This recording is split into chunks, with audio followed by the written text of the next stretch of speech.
할렐루야. 11월 6일 금요일 묵상 말씀 시간입니다. 주여 영생의 말씀이 계심에 우리가 어디로 가오리까? 베드로의 고백이었습니다. 예수님의 제자라면 고백할 수 있는 고백해야 하는 말씀입니다. 저것은 말씀이었습니다. 예수님께서 제자들에게 왜 내 살을 먹어라, 내 피를 먹어라, 왜 자꾸 보채셨는지, 꼭 먹어라, 하늘에서 내려온 떡이다, 죽지 않는다, 영생한다, 내 살은 참된 음식이다, 내 피는 참된 음료다, 꼭 먹어라, 꼭 먹어라, 꼭 먹어라. 이 말씀은 거듭나라라는 말씀이라는 것을 알게 되었습니다. 다시 태어나라, 빨리 태어나라, 태어나라 하셨습니다. 다시 태어나라. 다시 태어나야, 왜 태어나야 되니까. 왜 태어날 때 태어나야 합니다. 엄마 뱃속에 계속 있어서는 아니 됩니다. 10개월이 되었으면 나와야지. 아무리 좋아도 거기 있으면 아니 됩니다. 아이들이 태어날 때 왜 울겠습니까? 좋아서 울겠습니까? 경사났네 해서 우는 것 같습니까? 기뻐서 울겠습니까? 행복합니까? 즐겁습니까? 아니요. 아이들은 무서워서 우는 것입니다. 두려워서 우는 것입니다. 죽는 줄 압니다. 새로운 세계를 맞이하니까. 엄마 뱃속이 좋았는데 좁지만 딱 안성맞춤이었습니다. 좋았습니다. 근데 아이가 나와야 되니까, 엄마가 막 밀어내니까 어쩔 수 없이 나오게 되는 것입니다. 막상 나오면 어때요? 안 죽었거든, 살았거든. 그래서 세건 어때요? 안정을 취하지 않습니까? 그러면서 적응을 합니다. 태어날 때 태어나야 합니다. 예수님 시대 때, 그때는 태어나야 할 시대였습니다. 때가 되었기 때문에 무조건 태어나야 합니다. 때가 되면 태어나야 합니다. 나 싫어. 준비되든 준비 안 되든, 아니요. 때가 되었기 때문에. 니느웨 성에 사는 사람들, 때가 되었습니다. 무슨 때? 심판의 때가 되었습니다. 죽게 생겼습니다. 죽게 생겼는데 회개하라 그러면 감동이 되든 안 되든 일단 무릎 꿇고 봐야 합니다. 회개해야 합니다. 무릎을 꿇어야 합니다. 그 때를 놓쳐서는 아니 됩니다. 불이야, 나 준비가 안 됐어. 뒤를 돌아보면 되겠습니까? 뭐가 중요합니까? 빨리 빠져나와야지. 사람들은 그러지 않습니다. 검은 보화를 챙기지 않습니까? 때가 되었을 때, 태어나라 할 때 무조건 태어나야 합니다. 거듭나야 합니다. 그때를 놓치면 아니 되는 것입니다. 하나님은 영 혼육을 보십니다. 사람은 육을 보고 혼만 봅니다. 영은 보지 않습니다.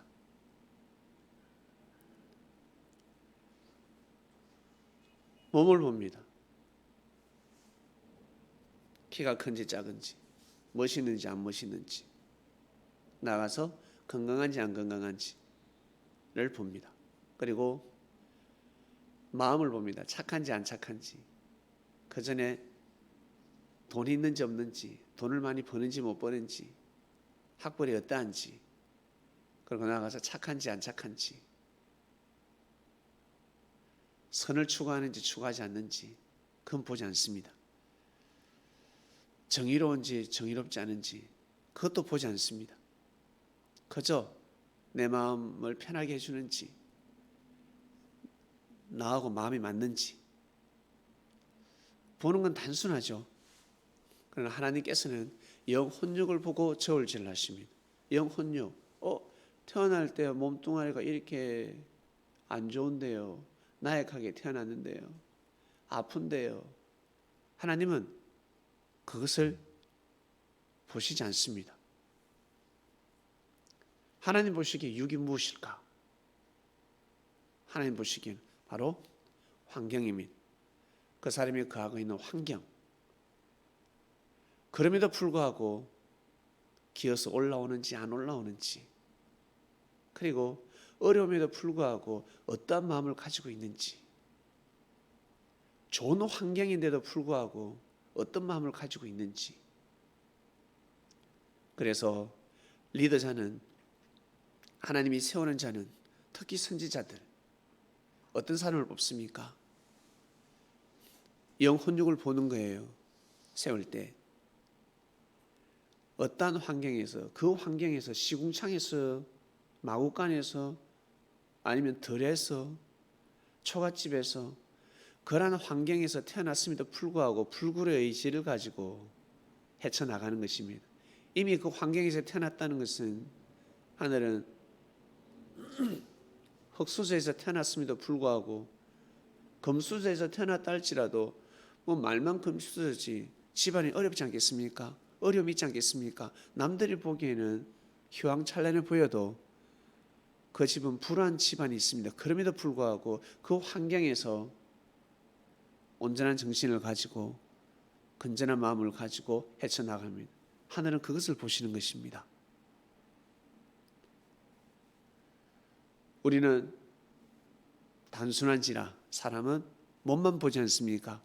그 사람은 몸만 보잖아요. 그러나 위대한 가문, 명문 가문은 몸만 보는 것이 아니라 그 사람의 가정 환경을 보게 되어 있습니다.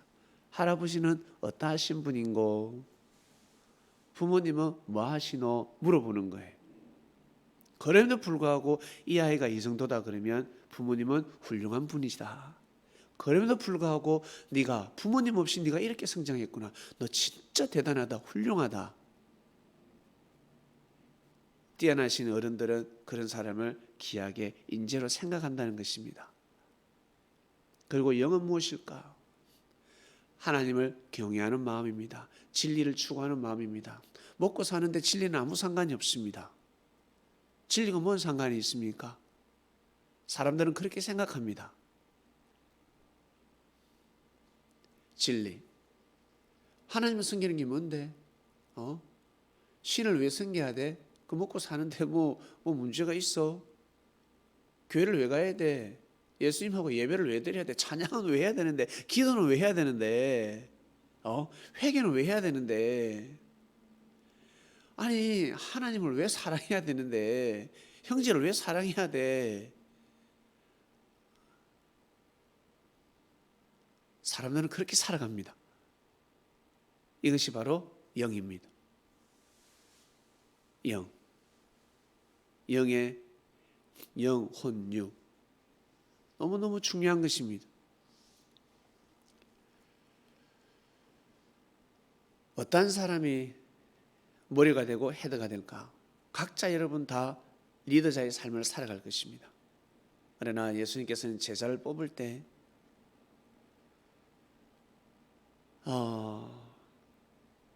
어떻게 뽑으십니까? 그리고 어떻게 가르치십니까? 손은 발의 고통을 느낄 수가 없습니다. 발은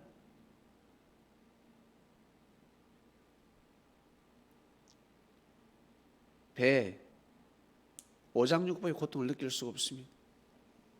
지체는 지체입니다. 그러나 머리는 지체의 모든 고통을 느낍니다. 다만 어떻게 해줄 수는 없어요. 그러나 느끼고 함께하고 같이 힘을 보채고 힘을 주고 할 수 있다, 할 수 있다. 그러다 보면 또 좋아지고 나아지고. 중요한 것은 머리가 다치면 큰일 나는 것입니다. 머리가 다치면 지체는 스톱입니다. 그래서 머리가 잠자면 지체는 다 잘 수밖에 없습니다.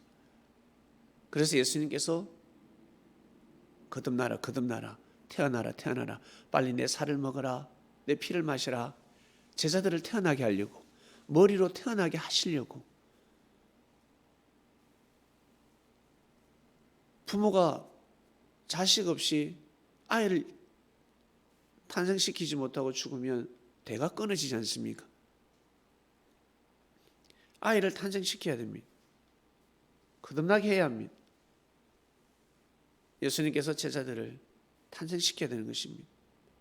머리로 탄생시켜야 되는 것입니다. 헤드로 만들어야 되는 것입니다. 머리는 모든 지체 고통을 다 느끼는 자리입니다.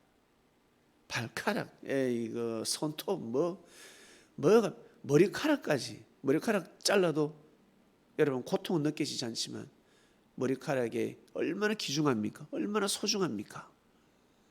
아이들은 몰라요. 어린아이들은 머리 스타일 빡빡머리든 머리를 여기에 어때요? 앞뒤가 옆뒤가 맞지가 않아. 부끄러움도 없어. 그러나 성장하다 보면 어이구야 싶어요. 머리가 그렇습니다. 헤드는 그래야 합니다. 고로 아픔을 다 헤아릴 줄 알아야 합니다.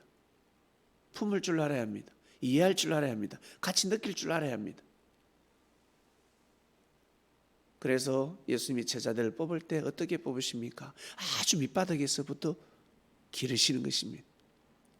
하나님이 사람을 뽑을 때 선지자를 세울 때도 아주 밑바닥에서부터 저 밑에서부터 치고 올라와야 합니다. 많은 고통을 느껴봐야 합니다. 어쩔 때는 발의 고통, 어쩔 때는 손의 고통, 어쩔 때는 눈의 고통, 어쩔 때는 귀의 고통. 나는 왜 이래? 나는 왜 이렇게 어려움이 많아? 난 너무 미치겠어. 축복이 기다리고 있는 것입니다. 신과의 사랑을 나눌 수가 있습니다. 하늘을 대변할 수 있습니다. 언제? 지금 네가 그렇고 있는 것이야. 그 길을 가고 있는 것입니다. 그래서 큰 사람들, 여러분 위인전을 보면 어떻습니까? 성경의 인물들을 보면 어떻습니까? 크게 성공한 사람들을 보면 어떻습니까? 고생한 게 너무 많아요. 억울한 것도 너무 많아요. 자기 몸뚱아리 한번 헤아리기도 힘든데 얼마나 고통스러운지, 얼마나 힘든지 포기할 수밖에 없고 일어날 수가 없습니다. 어쩔 때는 쫓겨나기도 합니다. 자기가 다 이뤄놓는데 쫓겨나기도 하고, 어떨 때는 어때요? 다 빼앗기기도 하고, 어쩔 때는 너무너무 억울하고 죽게 생겼고 별의별 일이 다 생깁니다. 왜? 내가 너를 이처럼 사랑하사 헤드로 삼으려고, 리더로 삼으려고, 거듭나게 하려고 머리끝부터 발끝까지의 고통을 네가 느껴봐야, 네가 알아봐야 역사를 할 수가 있다는 것입니다. 사람들을 구원시킬 수 있다는 것입니다. 하나님은 태초 때부터 그렇게 역사를 하셨습니다.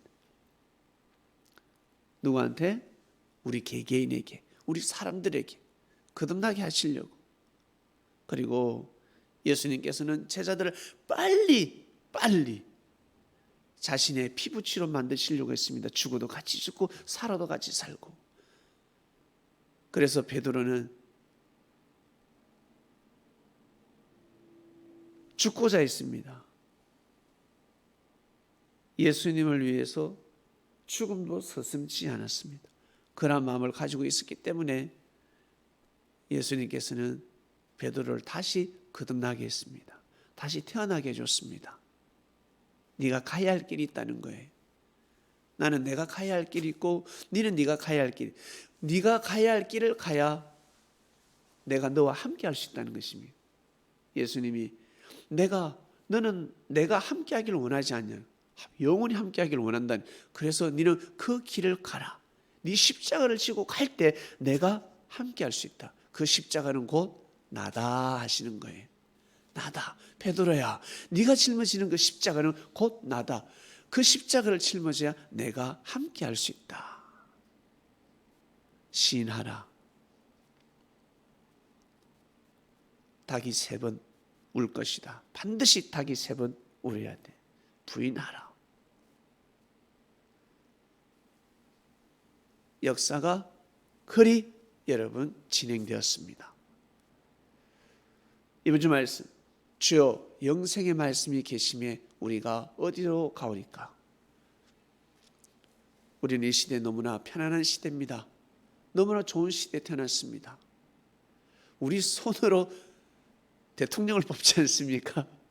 우리 손으로 관원을 뽑지 않습니까? 우와, 그런 세상이 되었습니다. 너무너무 신기한 세상입니다. 사랑하는 그리스도인 여러분,